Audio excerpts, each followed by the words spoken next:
자, 2021년도 수능일이 참 좀 생각만 해도 저는 사실 수능일 하면 그냥 그때로 확 이렇게 과거로 갑자기 돌아가는 것처럼 너무 기억이 생생해요. 여러분은 어쩐지 모르겠어요.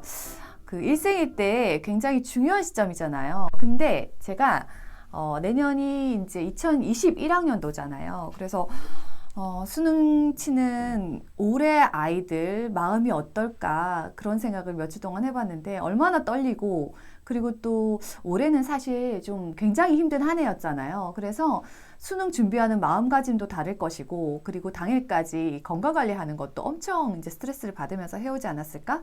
그래서 그 많은 이 수능생 아이들 그리고 학부모님들이 좀 힘내셨으면 좋겠다 이런 생각을 제일 먼저 했고요. 오늘 시간에는 우리가 초등맘이잖아요. 초등맘인데 그러면 수능에 대해서 관심을 기울이고 알아야 할까라는 생각을 하다가 앞으로 이제 긴 호흡을 가지고 수능에서 어떤 식으로 이제 상황이 바뀌는지 교육 제도는 어떻게 달라지는지 결국은 이제 대입을 목적으로 하다 보니까 중요한 얘기를 세 가지로 드려보도록 하겠습니다. 좀 편안하게 오늘은 들으시면 될 것 같아요. 첫 번째는 작년도 수능이죠. 아직 이제 2021년도 수능 문제가 없으니까 작년 수능 문제를 우리가 한번 살펴보겠어요. 그래서 제가 준비를 해왔고 두 번째는 그러면 수능 과목이 우리 때랑 계속 변화하고 있잖아요. 그래서 어떻게 달라졌는지 조금 알아보고 그리고 마지막에는 저희가 초등맘이니까 초등맘으로서 수능에 어떤 점을 저희가 좀 트래킹 해가야 되는지 그 화두에 대해서 얘기를 해보도록 하겠습니다. 자, 첫 번째 짜잔 이거는 2020년도 수능 문제예요. 선생님이 그 봉투를 들고 들어왔었나요? 그때 문제집 이렇게 딱 꺼내면 얼마나 긴장되던지. 이게 사실 출력이 큰 사이즈로 안 돼서 요 문제보다 실제로는 문제가 아시겠지만 좀 더 커요. 그죠? 이렇게 좀 더 큰 판형이고 그거를 좀 작게 이렇게 했습니다. 제가 다 푼 것 같지만 몇 개만 풀어봤어요. 앞에 몇 장만 이렇게 한번 풀어봤어요. 제 책을 몇 년 동안 굉장히 열심히 읽었거든요. 그래서 과연 나의 독해력이 늘었나 궁금해가지고 한번 풀어봤는데 먼저 이거 국어예요. 국어 지문 한번 볼까요? 짠.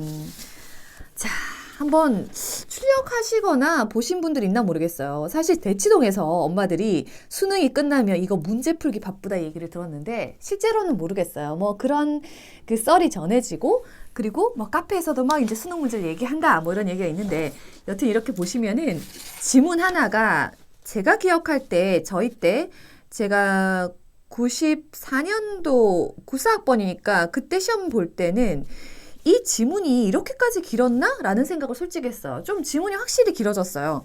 그리고 이제 문제도 원래 지문이 하나 있으면 그때 국어 문제가 한 몇 개가 이렇게 밑에 딸린 문제로 있었는데 문제가 지문에 양이 한두 개 있는 것도 있고 그러니까 하여튼 전반적으로 지문이 굉장히 길어졌다는 거. 그래서 제가 여기 몇 문제 풀다가 이게 처음에 틀렸다 맞았다 이거 했던 이유가 있는데 여기 보세요. 짝수형, 홀수형이 있어요. 그래서 기억나세요? 한 줄 한 줄씩 다르게 앉았던 거. 한 줄은 짝수형, 옆에 한 줄은 홀수형. 그렇게 되는 거죠. 수학도 이렇게 되어 있고 다 이렇게 되어 있더라고요.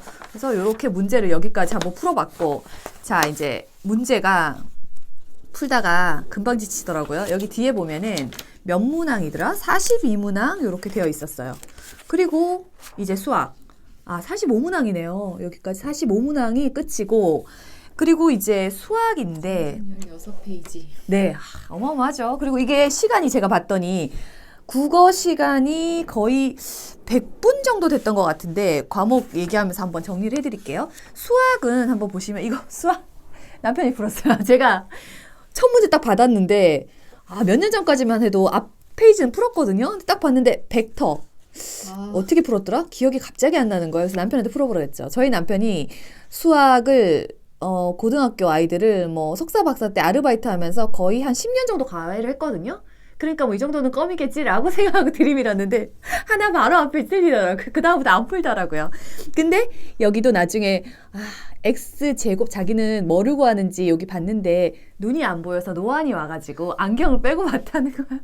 그래서 핑계대지 마 막 이랬는데 너무 웃겼어. 지금 풀어도 한 7, 80%는 맞출 수 있다 뭐 이런 자신감을 보이길래 웃었어요 제가. 초등 수학도 요즘에 가끔 못 푸는 문제 생기는데, 그래서 수학 문제는 여기도 역시 짝수형 있고, 수학은 지금 100분이에요. 100분에 푸는 거예요. 요거 지금 영상 나가면서 제가 옆에다가 수능 만점자가 풀어놓은 풀이 과정이 있더라고요. 그래서 여기에 빽빽하게 이렇게 문제 푸는 걸 봤거든요. 와, 이거 하나에 여기 문제풀이 쫙 다 쓰더라고요. 되게 대단하더라고요. 그래서 와, 수학을 한번 봤더니 수학 문제는 몇 번까지 있느냐. 이게 100분짜리 문제 지금 한 28번 정도 되는 것 같아요. 이렇게 되어 있고, 그리고 이제 영어는 30번까지. 30번까지네요. 네. 예. 100분에 30문항을 푸나 봐요. 그리고 영어는 보시면 70분인데 듣기 평가, 제가 다르다고 느꼈던 건 듣기 평가가 굉장히 많이 늘었다는 거. 예전에 듣기 평가가 이렇게 나왔나? 아주 짧게 나왔죠? 17문제죠. 그쵸. 지금 17문제고 총 45문항이에요. 그래서 사실은 듣기가 17문항, 그 다음에 독해가 28문항으로 이루어져 있고, 듣기는 사실 그렇게 어렵지는 않았다는 생각이 들고, 독해는 풀어보니까 단어를 잘 몰라도 이제 약간 어른이 되고 나니까 배경 지식이 좀 생겨서 영어는 아주 어렵다고 하기에는 모르겠어요. 근데 지문량은 어쨌든 늘었다는 거. 그래서 영어의 지문의 이제 양도 늘고, 국어의 지문 양도 늘고, 그 다음에 깊이도 깊어지고, 이런 생각은 들었고, 역시 45문항이네요. 아까 국어도 45문항이었던 것 같아요. 그죠? 수학이 30문항. 자, 그리고 한국사입니다. 한국사 역시 보세요. 짝수형, 홀수형 이렇게 돼 있죠? 그리고 제가 이제 출력하지 않은 거에 사탐, 과탐, 직업탐구 이런 과목이 있어요. 그래서 그 과목들을 다 합해서 102분에 100분 정도에 푸는 거죠. 한국사까지. 한국사는 요즘에 공부를 열심히 하고 있었고, 한국사 여기까지 풀어봤는데 하나 틀렸네요. 잘했죠? 그래서, 네, 한국사는 사실은 이것도 최근에 이제 봤기 때문에 기억이 나서 푸는 거지, 금방 또 못 풀지 않을까 그 생각을 했는데, 한국사 문항은 봤더니 20문항. 한국사를 출력한 이유가 있어요. 한국사가 수능에서 필수 과목으로 됐다고 말씀을 드렸어요. 그래서 한국사는 모두 다 시험을 치기 때문에 제가 출력을 해왔고, 과탐, 사탐 뭐 이런 쪽은 전부 선택이거든요. 자, 그래서 첫 번째로 그냥 프리하게 여러분과 함께 수능 문제를 한번 봤는데 헉 하셨나요? 근데 사실 제가 처음에 봤을 때는 헉 했는데, 국어는 그래도 아마도 책을 많이 읽으시는 분이나 신문을 이렇게 많이 보시는 분들은 웬만큼 풀 수 있을 거예요. 예전에 무한도전에서 유재석 씨가 푸는데 보니까 굉장히 많이 맞추더라고요. 그래서 국어는 가능하다. 근데 영어는 따로 이제 공부를 하고 있으면 엄마표 영어를 하시는 분들, 이런 분들은 또 가능할 수 있다. 근데 문항이 기본적으로 아이들한테는 굉장히 독해력을 많이 요하게 되었다라는 것과, 제가 뭐 분석가가 아니니까 실제로 전문 분석가들 이렇게 의견을 들어보시면 알 것 같은데, 여하튼 시간 대비 굉장히 빠른 속도로 독해를 해야 된다는 거는 보면 바로 이해가 되더라고요. 자, 두 번째는 수능 과목을 한번 알아볼게요. 수능은 이제 총 5교시로 되어 있어요. 그래서 저는 좀 놀란 게, 예전에 점심 먹고 언제 마쳤지? 기억이 가물가물한데 오후 5시 40분에 마치더라고요. 그리고 점심시간 있잖아요. 근데 이제 어떤 팁으로 점심도 가볍게 싸주라 뭐 이러더라고요. 거기서 점심 열심히 잘 먹는 애는 공부 못한다 막 이러면서, 왜냐면 긴장이 되어 있기 때문에 먹다가 체할 수도 있고 막, 그래서 정말 가볍게 소화 잘 되는 음식으로 싸주면 좋다 뭐 이런 팁을 봤는데, 여튼 시험 총 시간은 약 400분에 가까워요. 392분이고요. 집중력이 진짜 이렇게 긴 시간 동안 집중해야 되니까 쉬운 건 아니죠. 수능 영역별로 보면 국어, 일단은 아시겠지만 국어, 그리고 수학, 영어, 한국사는 필수 과목입니다. 그래서 국어도 수학도 보셨겠지만 한국사도 전부 뭐 이렇게 있잖아요. 홀수 짝수형이 있고요. 수학만 유일하게 가나형이 있어요. 왜? 이과, 문과 이렇게 생각해 보시면 되는데, 가형은 수원, 수1이라고도 하고 수원, 그리고 미적분, 확률과 통계고요. 나형은 수원, 투.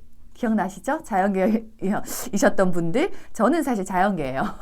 대학은 사실 인문 쪽으로 했지만 실제로 고등학교 때 수학을 워낙 좋아해서 저는 자연계였거든요. 근데 수원, 투, 확률과 통계 이렇게 해서 나형이 만들어졌습니다. 그리고 이제 영어와 한국사 하고 선택 과목이 있어요. 보여드리지 못한 사탐 중에서 2과목을 선택하고요. 그리고 과학탐구 중에서 2과목을 선택합니다.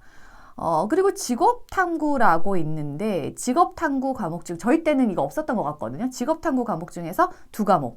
그리고 한문이랑 그 제2외국어. 한문은 제 기억으로 한 5문제 뭐 이렇게 국어에 포함된 적도 있지 않아요? 내신에서 그렇게 시험 본 적도 기억이 나는데 여튼 한문과 제2외국어 중에서 하나를 선택합니다. 이거는 제2외국어 저희 때도 했었잖아요. 그때 저희는 불어를 했었어요. 불어 과목이 학교에서 지정된 과목으로 독어랑 불어랑 선택하게 했었거든요. 그래서 뭐 기억을 이제 막 이렇게 난 어땠지? 내가 뭘 했지? 이렇게 생각이 나실 것 같아요. 수능 과목을 알아본 이유가 사실은 아이들이 이 정도 시험 시간을 해내야 된다는 거. 그래서 그 시간을 거의 막 400분에 가까운 시간을 집중해야 되니까 이 집중력 싸움도 되게 크잖아요. 그래서 실전에 강하게 하려면 약간씩 집중력을 높이는 사실 학습도 아이들에게 훈련을 시키는 것도 결국은 집중력인 것 같거든요. 그런 연습을 좀 해나가면 좋겠다라는 의미에서 한번 준비를 해봤습니다. 자, 그리고 마지막으로는 저희가 그러면 수능 문제도 한번 살펴봤고 수능 과목들도 대강 생각을 한번 해봤고 이제 초등학교맘 입장에서 어떻게 이제 수능을 한번 바라봐야 될까? 아니면 수능 기사들이 쏟아져 나올 때 뭘 중심으로 봐야 될까? 이 부분이 가장 중요하다고 솔직히 생각을 했어요. 저희가 영상을 이미 2개를 올려놓은 게 있거든요. 영상을 여기? 여기. 네. 그래서 화면에, 마지막에 이 영상을 다 보시고, 마지막 부분에도 링크를 해놔 드릴게요. 그러면 검색어로 뭐 흔한 엄마 뭐 이렇게 검색을 하면서 수능 이렇게 검색을 해보셔도 좋은데, 저희가 이전에 2개의 영상을 올리면서 하나는 뭐냐면 작년 11월 7일 발표가 있었는데 고교 서열화 해소 및 일반고 교육 역량 강화 방안 기억나시죠? 근데 이거 할 때 2가지가 있었어요. 2025년부터 자사고, 외고, 국제고를 일반고로 전환한다라는 내용이 골자였고 그래서 이거를 발표하자마자 강남 뭐 일대 말하자면 8학군에 분명히 학군들의 아이들이 뭐 이제 쏠릴 거다. 그래서 뭐 부동산도 약간 얘기가 있었어요. 그리고 2번째는 고교 학점제 전면 시행입니다. 역시 2025년도죠.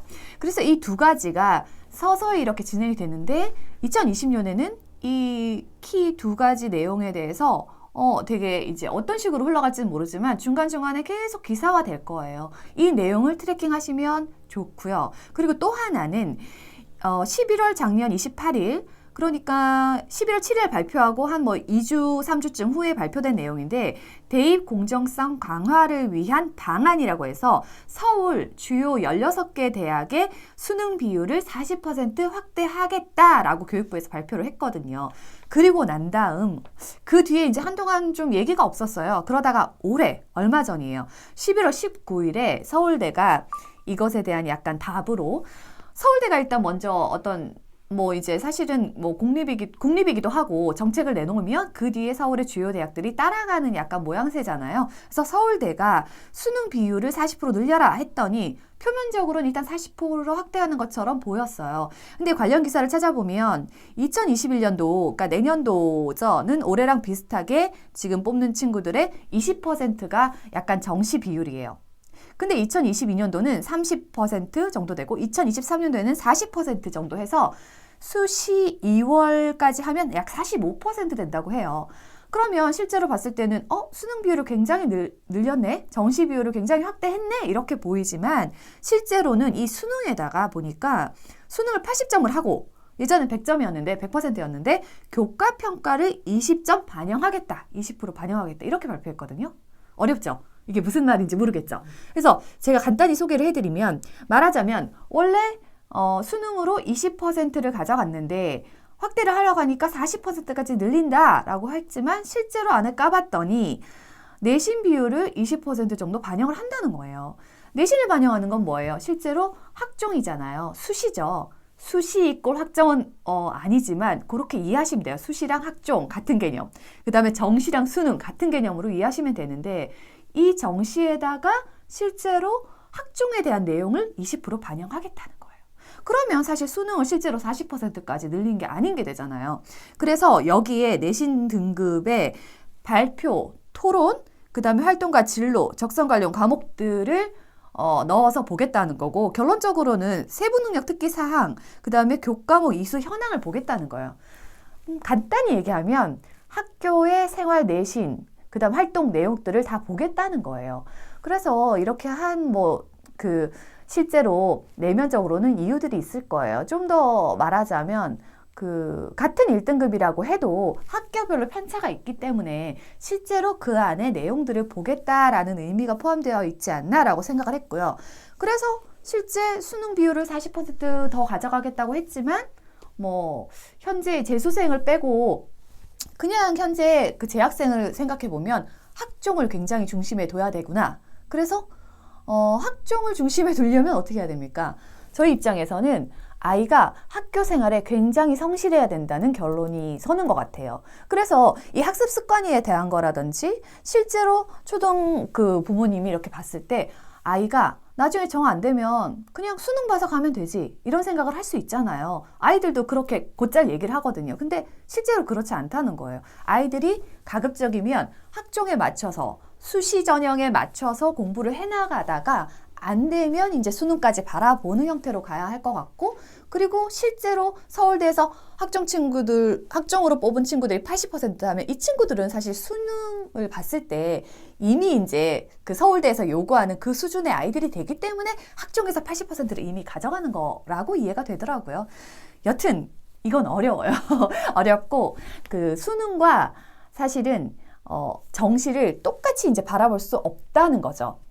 그래서 수능만으로는 안 되고 실제로 내신이나 본인의 이제 학교생활 관리도 같이 해야지 된다라는 의미 정도로 생각을 해보시고, 이제 기사들이 쏟아질 듯 나올 거예요. 수능 끝나고 나면 실제 서울대가 발표한 내용을 가지고도 더 디테일하게 전문가들의 분석이 나올 거고, 그러면 좀 전에 말씀드린 두 가지 키로 말씀을 드렸는데, 서울대 주요 16개 대학에 일단 수능 비율이 40% 확대하는 게 무슨 의미인지 속뜻을 파악하는 거, 그리고 또 고교라 서열화 해소를 위해서 일반고로 전환한다라는 개념 자체가 2025년까지 계속 기사화될 텐데 어떤 식으로 방향이 갈 건지, 제가 최근에 사실 자료를 뽑아봤는데 따로 한번 이제 또 얘기를 계속 이제 조금씩 들여나가 볼게요. 어려운 이슈이기 때문에. 근데 저도 이제 파악을 해나가면서 보니까 실제로 자사고랑 특목고 쪽 있잖아요. 외고 특히 국제고 이쪽으로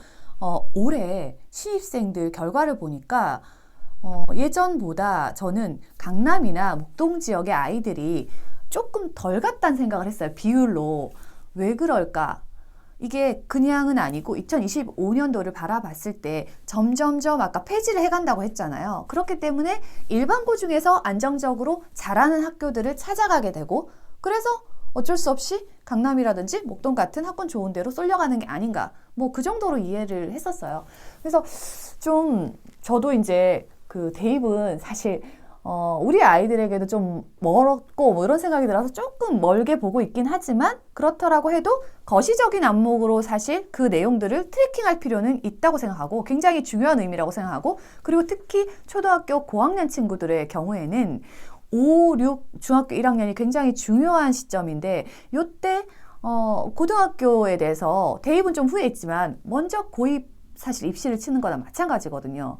그래서 그거를 좀 준비하면 어떨까 하는 생각으로 일단 준비를 해봤고요. 그리고 마지막으로 이제 수능이니까 주변에 수능 치는 친구들이 있으면 더 응원을 해주고, 정말 힘들게 한 해를 보내왔어요.